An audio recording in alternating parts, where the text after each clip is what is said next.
we need that for some consistency, especially after Dreams FC were at the group stages last season, and of course Mediama SC. Thank you once again, Joel. Yeah, you're welcome, bro.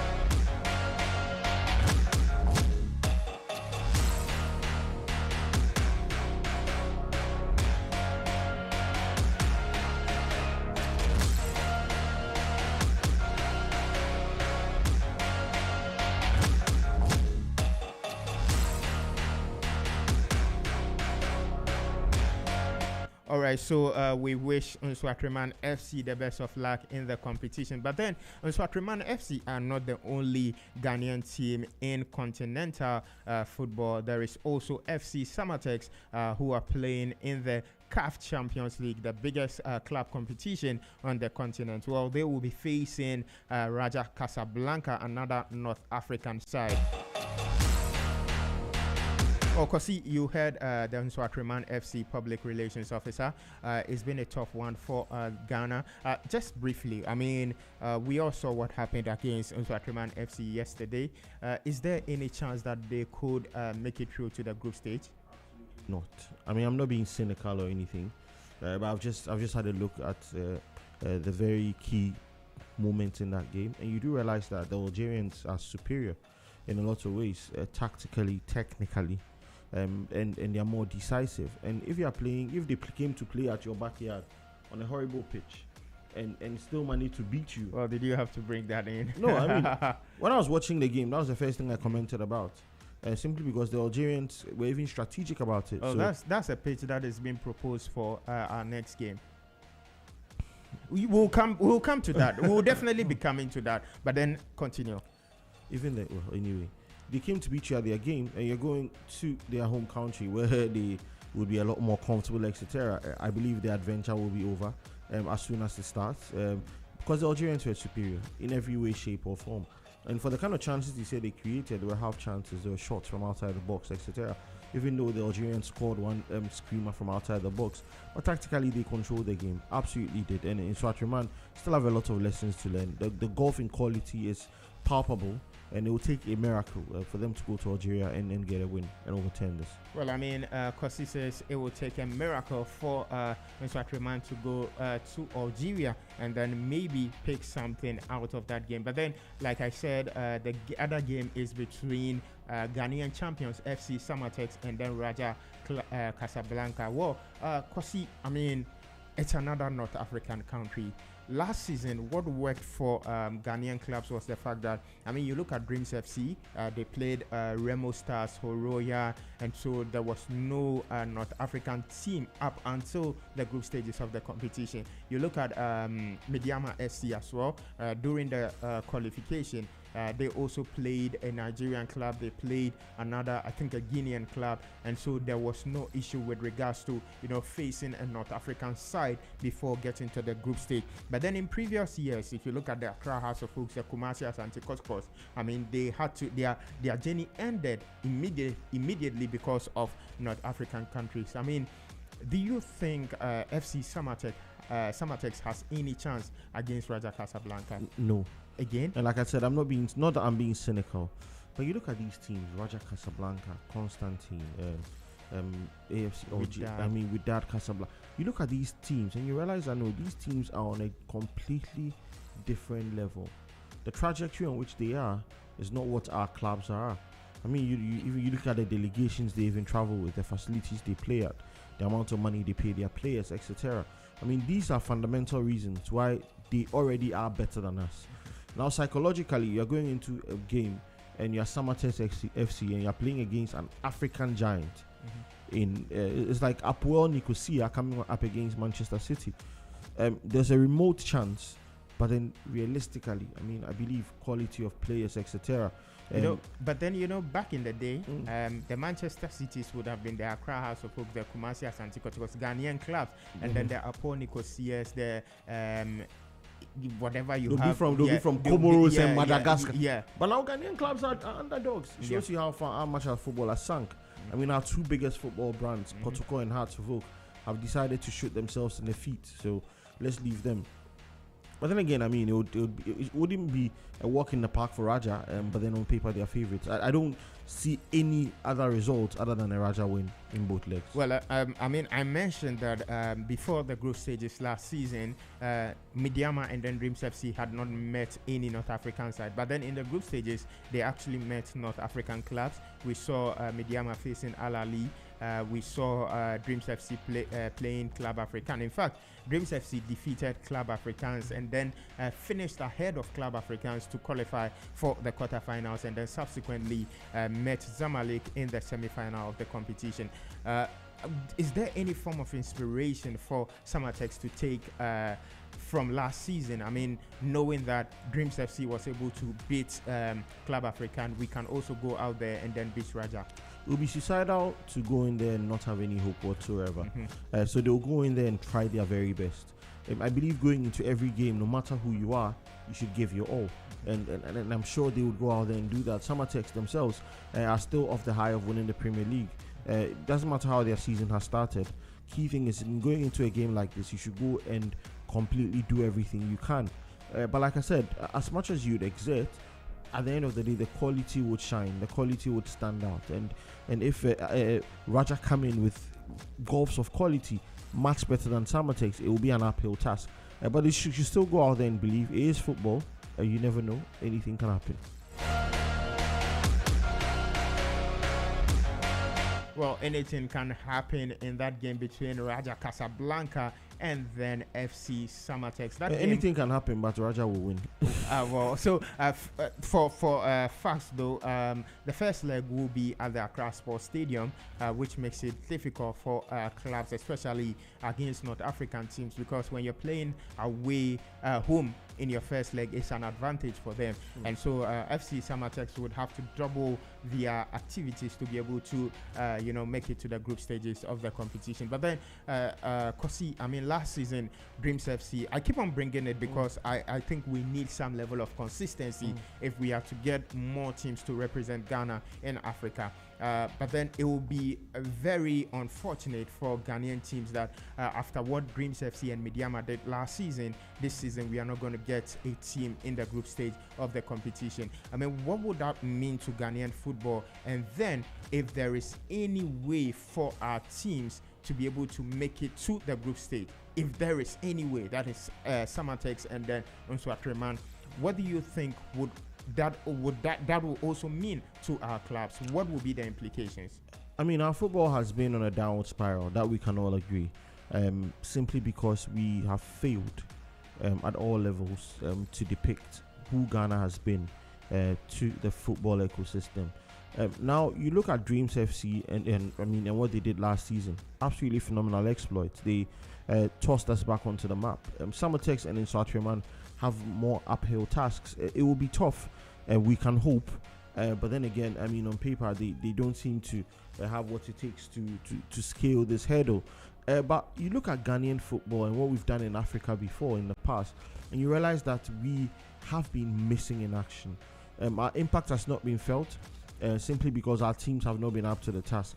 If these teams do go forward, it gives us that trail. It shows us that consistently we've gone and we've performed in Africa. If that doesn't happen, then it means we need to reset and then go back onto the drawing board again. So it's been tough. It's been a very more or less unfortunate one for Ghana football. It seems like a trend that is going to continue. Unless, of course, we do a lot of drastic things. And we've spoken about these drastic things several times: the structuring of our clubs, our infrastructure, our funding, the whole outlook of our game, rooting out corruption and things like that, player development. Until these things happen, we would still keep hoping instead of going out there being confident that we'll make an impact on the continent.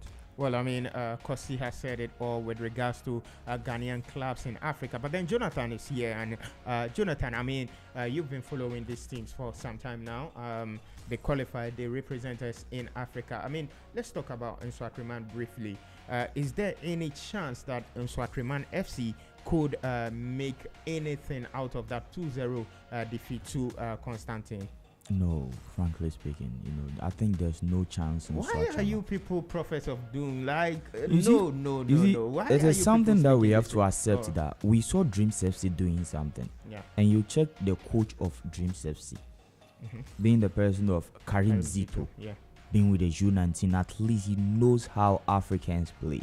He's a coach that we've seen him go to Sudan, play there before, travel to Burkina, travel the national team at some point in his career. He knows how to do it. And they were playing in a team that you talk about players that you can name, they are talented. You can give names to maybe Aziz Mohammed, who is currently in FC Barcelona. You can tap of maybe their goalkeeper being on top of the day. We saw their goalkeeper proving and giving them good saves, even far away from home. We saw them competing very, very well, playing very well, as if our league is up there because they were ready to prove a point outside there. Okay. But in Swatreman, we should look at their path, how they even won the FA Cup, qualifying to get the spots to be where they are. And then you check the team that they played before Constantine, being Chad, that the Chadian team, left Sportif. Yeah. You check the performance of that club in Chad. They are not a good club over there. Oh. Their performance over there is just like Hearts of Oak in the Ghana Premier League. Come on. Yes. So after Swatreman beating them, then you ask yourself, facing a North African, we are talking about these people knowing the technicalities in the game all than we do here in Ghana as we speak. You check, Kosi talked about the pitch. Let's put the pitch aside. Tactically, these people were dominating the game, relaxed. They get the ball and they play 2-3 touches, more than 6 touches in their opposition yard box. No, they were controlling the game. They were controlling Total the game. control. Total control. And it all boils down to who is the tactical brain behind Nswatreman as we speak. Yeah, correct. Yao Prekon. He's seen it all. Seen it all as a coach. Well, I mean, Well, how he's many played- clubs out there? He's played. Yeah. That's the difference. We But saw then he's also got some experience. I mean, coached a team in Nigeria, Ifeanyi Uba, with former the Nigeria Asoko. club. Yeah. You see? So Yao Prekon in that game, I saw how they wanted to play, but you ask yourself that sometimes the team will be porous, but your goalkeeper stands up. But you check the goals that they concede. Then you ask yourself that what was the goalkeeper doing? So you're saying that inexperience In played a the part. club, actually, showed on the day. But then even with Dreams FC, that was their first time in the competition, and they went all the way to the semi-finals. So with regards to experience, I mean, you can also say that Dreams FC didn't have that experience. Then one thing that we can also state as a fact is that they brought in a player like John Entry, who had played experienced forward, very to join them. experienced. He's played in the CAF Champions League, played in the CAF Confederations Cup. Like you mentioned, their coach Karim Zito is very, very experienced. But then with Nswatreman FC, that experience is not there. You also look at FC Samatex, Nuruddin Amadou.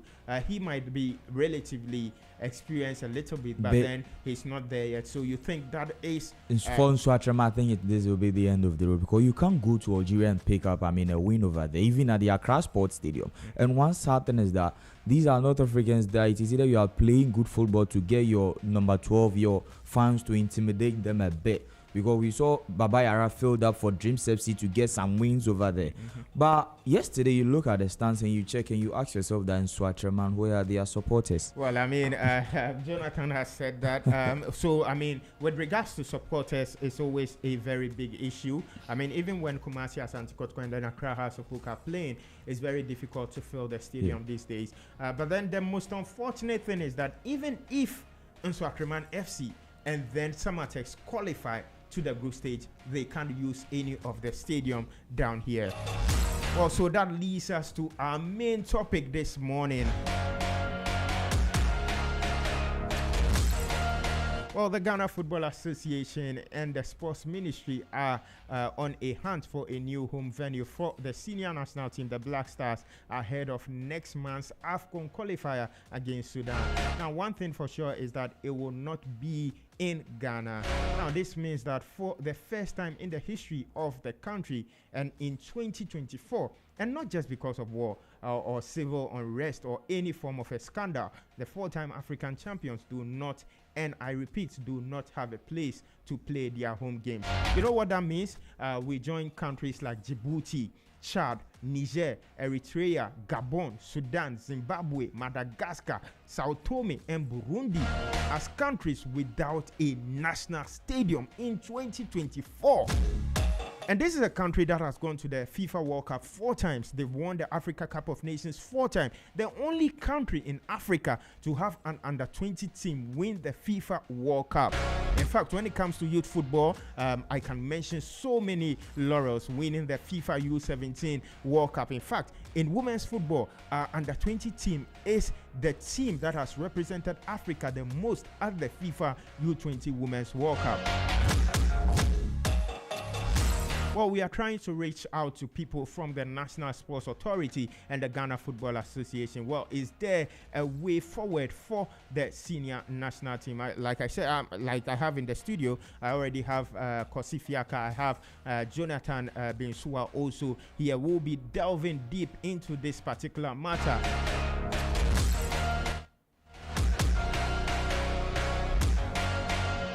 Well, with regards to the national stadium, I mean, Stephen Appiah had to, wade into this situation. He calls it a national embarrassment. I mean, he tweeted during the week that playing a qualifier outside Ghana, except in a tournament, is a national embarrassment. We must prioritize hosting our own games and protect our football pride.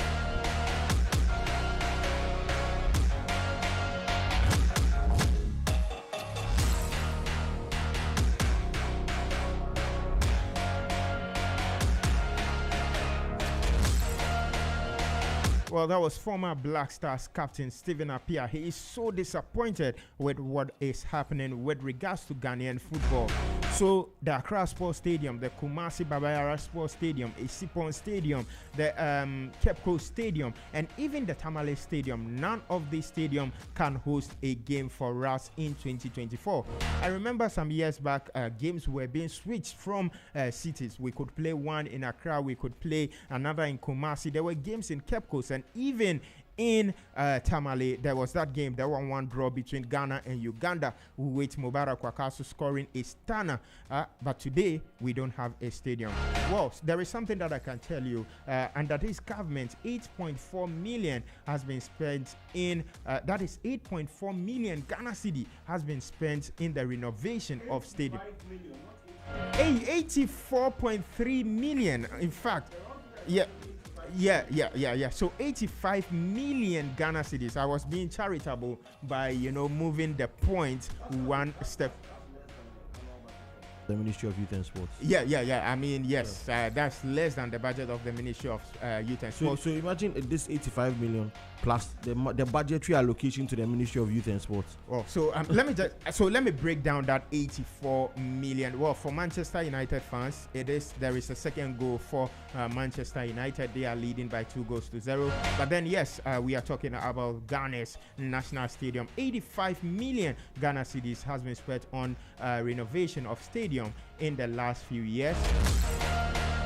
Well, so breaking that money down, government has spent 40.7 million on the Isipon Stadium in 2023. So 2023, 40.7 million Ghana cedis. Look, man, you are being charitable. Look, it's 41.9 million. Well, that's in the Parliamentary Hands Act. It's 41.9 million. That's how much was paid out. Wow. So the figures I have here, so for Isipon, it was 40.7 million. For the Baba Yara Sports Stadium, 21.1 million Ghana cedis. That's the figures I'm getting. That's perfect. Well, so that is accurate. 21.1 million Ghana cedis has been spent on the Baba Yara Sports Stadium, and that was only in 2020. Since April 2020. Yeah. So in 2020, again, 22.4 million Ghana cedis was spent on the Accra Sports Stadium, and that is also another accurate figure. Well, so in total, 85 million Ghana cedis has been spent on stadiums renovation, not building a new stadium, but just renovation of the stadium. If you add that 34 million that was used to do I'm coming to that. So the University of Ghana Stadium, which wasn't built from scratch, I mean, it was just there were touch-ups that had to be made, and $34 million, not Ghana cedis, dollars. With that one, $34 million was spent on the University of Ghana Stadium. The new stadium at TNA cost $16 million. Yeah. To build from scratch. To finish. Yeah. With all facilities, gym, everything, $16 million. Well, that's how much it costs to build a brand new stadium from the ground. Wow.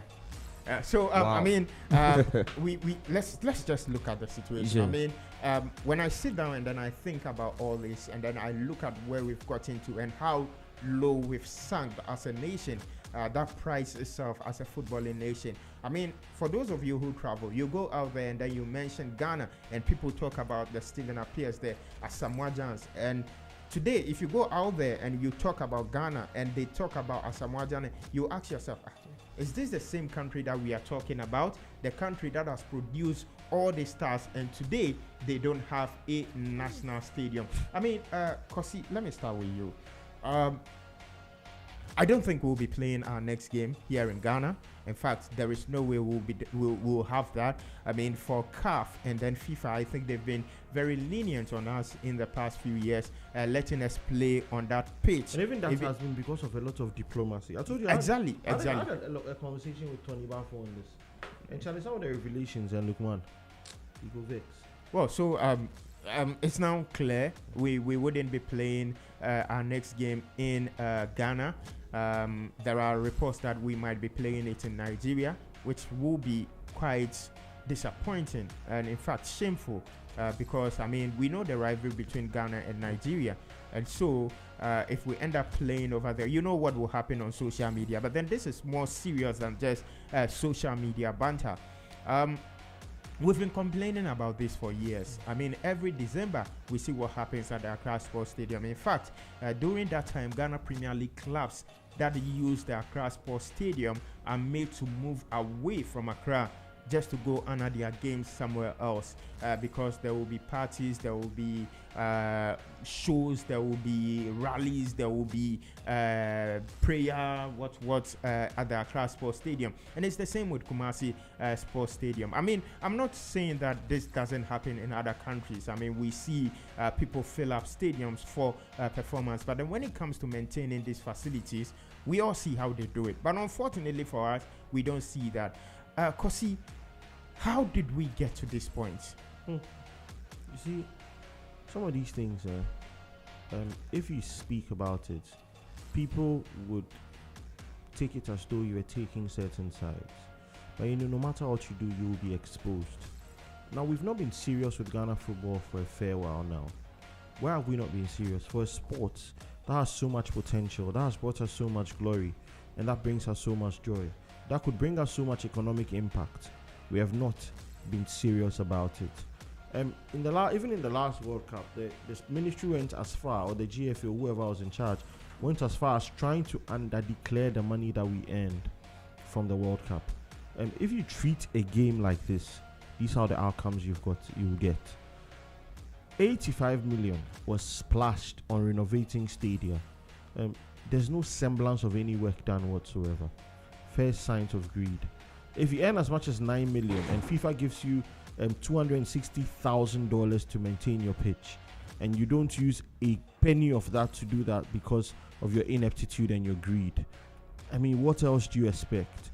We've come to a crossroads. Our football is at a crossroads right now.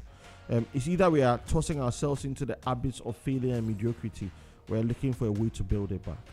If we want to build it back, who is responsible for building it back? The people at the helm of affairs. What have they done in the last close to a decade or so? Absolutely nothing. They've seen us deteriorate. You go to Baba Yara, it's terrible. You go to Esipon, it seems like a ghost town that nobody has been. Cape Coast was built in 2016. Look, man, 2016. And even that, we've run down. Accra Sports Stadium, which is in the center of town, which could serve a lot of purposes, we've decided to completely run down as well. If you look at the effects of this, not just on the short, medium, or long term, but then on generations to come, you realize that it doesn't speak well. This is a country that has produced some of the best players that play the game in Africa, and now we are in the same category with Madagascar, etc. I mean, because it's not because we've not had the resources, but because we've had people who are inept, people who are mean, and people who are wicked. Some of these things are basic, very, very basic. But having a CAF Category 3 or Category 4 stadium is basic for a nation that plays football and earns a lot of money. Not going to spend 245 million on some tournament where we are getting absolutely no impact from. Look at Baltimore, look at Legon Stadium. Look at all the money that we are pushing down the drain. We need to wake up, and we need to wake up very quickly. If we are not smelling the coffee now, look, man, I don't think we'll smell it again anytime soon. You also think about the fact that with all that has happened, the Black Stars are the team that will suffer the most consequence, because there will be back-to-back games in the AFCON qualifiers. I mean, there is also the World Cup qualifiers that will be coming up. I mean, like I said earlier, we are trying to reach someone from the National Sports Authority. They should dissolve that sports authority. I mean, what's their job? Yes. Their job is to maintain our stadia. Exactly. And it's not like they have budgetary allocations. Their job is to maintain our stadium. How much does it cost to keep our grass and keep it growing? I mean, yesterday I heard somebody built a full pitch and everything with underwater heating, under soil, whatever, for a little over $1.4 million. Well, I mean, look, man, if we go and play one game outside the country, that's how much we are going to be spending. Exactly. I mean, if you know me very, very well. I mean, we are fans of.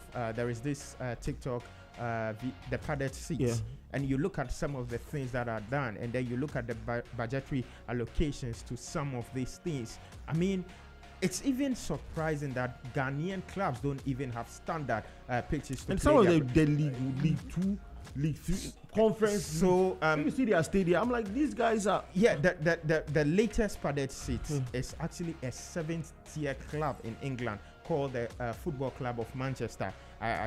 You should go and then look for that one. And you look at the amount of money that was spent to get. You see these monies that we are mentioning for renovations.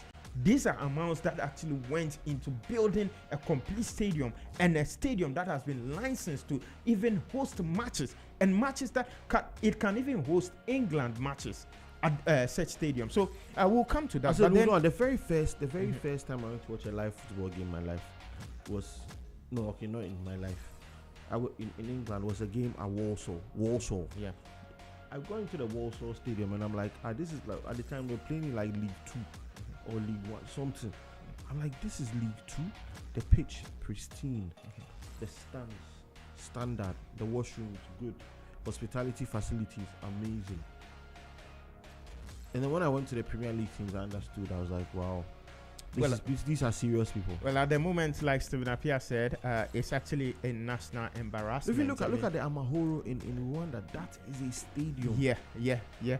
And we also, it hosted Rwanda and then Nigeria. And we also saw the quality in there. But then Rwanda, 20 years ago, we all know what was happening over there. And we mentioned the list of nations that Ghana is now falling into. I mean, Djibouti, Niger.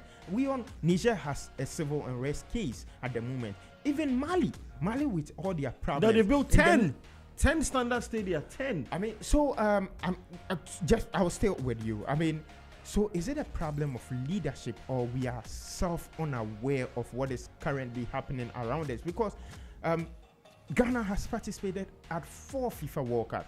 At these World Cups, all these 4 World Cups, there were monies that were sent to Ghana for participating in the World Cup. Apart from that, we've participated at 24 Africa Cup of Nations. Well, with the Africa Cup of Nations, I wouldn't say much, because with the monetary allocations that come, we all know how things happen with regards to that. But then you also look at the fact that our lower tier team, our lower national teams, and what they've been able to do in recent years. Are we, as a country, failing to, like I asked that, whether it is a leadership problem, but then are we failing to see what we've got into and then where we are going? Is there any direction with regards to what we are doing as a footballing nation? Because look, let's put aside everything sports aside and then talk football itself, because the embarrassment that is coming is actually coming from what we say we are mad about. We are a football mad country, and this is the situation that we find ourselves. Where is the problem emanating from? Who is responsible for this? Look, man, it's clearly leadership. Clearly leadership. I remember some time ago we looked at the Moroccan model and how they maintain their stadia. And the fact that they found a way to make it a private-public partnership where they put people in charge. Now the state has a fund that they distribute across the stadium maintenance teams. As well as that, they also give them a quota to generate income. So out of that income, they have permanent staff who maintain the stadium. So even if they are doing concerts and things like that, they need to take out some of the money from the funds mandatorily to maintain the stadium. That's why they have top-notch stadia. All these things are leadership decisions. Come to Ghana, who's responsible? The National Sports Authority. Aside the National Sports Authority, the Ghana Football Association as well get some funding to maintain infrastructure and all of that. Where has that money gone to? Has it gone? Have they sat down and said, listen, these are the plans we have for our stadia in order for us to ensure that they are top-notch and we are committing this amount of funds to do it? Have they done that? Even when they charge money to get people to come and use it for their concerts, etc., they under-declare. There's corruption. It's like everybody is just there for their self-interest. Until we wake up from this kind of slumber, look, man, we are going to be having these conversations day in, day out. I mean, a whole country like Ghana does not have a standard stadium. It makes absolutely no sense. What are we wasting our money on? I mean, we are building all sorts, cathedrals and all of that. But then for something that can give us not just the joy and the national cohesion, but a lot of economic upliftment, we have completely ignored. Our football is in the doldrums, look, man. Our football is bottom barrel. And for a country like Ghana that has nurtured players like Asamoah Gyan and Andre Dede Ayew, Kojo Asamoah, I mean, it's getting players to go to the likes of Barcelona, etc. You cannot not have a standard pitch. I heard they even wanted to consider Legon, but capacity-wise, it was smaller. Even that, the pitch is deteriorating. So what is our plan? The people at the helm of affairs, what is their plan to develop our sports infrastructure? Do they really care about it? Do we have to wait for national embarrassment? I mean, you look at all these and you realize that, you know what, we are not serious. And it doesn't seem like we'll be serious anytime soon. Simply because now, we've still not seen any efforts whatsoever to help to rectify the situation. We've seen them say they've closed Baba for maintenance.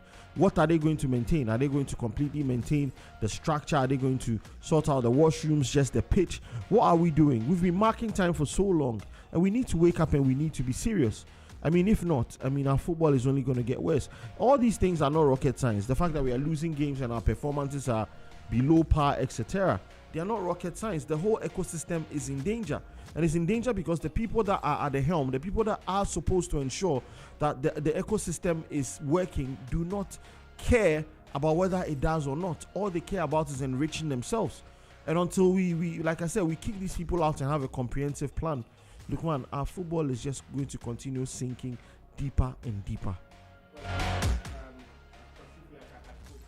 Well, so Kosi Fiaka has spoken at length with regards to our national stadium. We are not ending on that yet, but then we have some boxing to talk about this afternoon. There is a major event happening later today in Accra, and it features our own boxing pride, Freezy McBones. He is on the line, and so we'll be talking to him about what will be happening tonight. Good afternoon, Freezy. Hello, good afternoon. Hello, good afternoon. How are you doing, Freezy McBones? I'm doing well, and you? I'm also doing well. I'm very, very fine. I mean, we heard you are in the capital and there is something happening tonight at the Bukum Boxing Arena. Well, can you enlighten us about what is happening? Because we are definitely going to be there and we expect to see some fireworks tonight at the Bukum Boxing Arena. But then we want you to tell us what is happening and what to expect tonight. Obviously, thanks for this opportunity. It's true, I'm fighting tonight at Bukum Arena in one of the good promoter events. And obviously, I'm very excited when it comes to fighting, bro. I love to fight. So my opponent is ready. I'm ready. So you can't make this event. You can't make this big fight tonight. And obviously, also they have WBO Africa, I think, bantamweight on card as well. So it's going to be very exciting show. I mean, Freezy, you said your opponent is ready for tonight's fight. I mean, tell us about your opponent and what we should be expecting, because we know you love to fight. You've taken, in fact, in a way, you've revived the boxing scene down here. Ever since you came back, we've seen you engage in a couple of fights. You've been able to, fill up the Bukum Boxing Arena. Who are you facing tonight, and what should Ghanaians be expecting? Honestly, first of all, I'm supposed to fight in the Kumasi 21st of September. Which is this month, we postponed the fight to after. The date is not coming yet. It will come out soon. And when it comes out, I hope everyone will come and support. And like you said, since Freezy came back from UK, he's been doing a lot of support to change the boxing scene in Ghana. Everyone is doing their best. I'm doing my best. That is what, as a country, we need to all come together, support Ghana's sports, especially boxing, to move it to the next level. My opponent's name tonight is David Okan, and he's a very tough opponent, very strong guy. He's a very hitter guy. He hits so hard, but we will find out tonight. I think it's going to be very interesting fight tonight. And honestly, if you are a boxing fan, you can make this. You need to be there to witness how it's going to be. And honestly, I don't want to lose my fight. So mentally, physically, I'm ready for tonight. Well, I mean, we will definitely be there to watch you tonight. But then, I mean, for someone, recently we saw in the news that you've, in fact, not just in the news, you actually announced it on your social media handle. You've added the legendary Azumah Nelson to your corner. I mean, what has someone like Azumah Nelson brings to your corner? And then what have you learned from him so far?